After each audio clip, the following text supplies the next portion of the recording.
त्यांना शेतकरी पाहिजेच नाही आहे देशामध्ये, तो मेला पाहिजे म्हणूनच तर 11% आयात कर कमी केलं ना। मोदी जी झुक गए ना ट्रम्प के सामने, ऐसे ऐसे मुजरा कर रहे ना, वो नमाज पढ़ रहे ना मोदी जी। का बरं 11% आयात कर कमी केला? कोणती मर्दांगी दाखवली तुम्ही? आणि आता अमेरिकेतला जेव्हा कापूस आमच्या माथाळ्यावर छाताळ्यावर येईल शेतकऱ्याच्या आणि त्याचे भाव कमी झाले तर जबाबदारी कोण घेणार आहे? त्या वाढणाऱ्या आत्महत्या म्हणजे तुम्ही केलेला खून नाही आहे का? आज सप्टेंबर ते ऑक्टोबरपर्यंत जर अमेरिकेतल्या गाठी आल्या तर परिणाम माझ्या विदर्भातल्या शेतकऱ्याचा, माझ्या महाराष्ट्रातल्या शेतकऱ्याचा होणार नाही?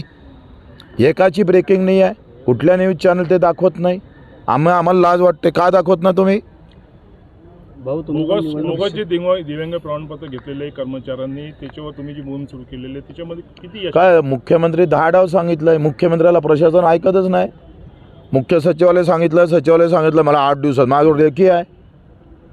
ते जे निर्देश दिले देवेंद्र फडणवीसने ते निर्देश माझ्याजवळ लेखी आहे का हे 8 दिवसात कारवाई करून हे 350 जणांवर गुन्हे दाखल करा म्हणून।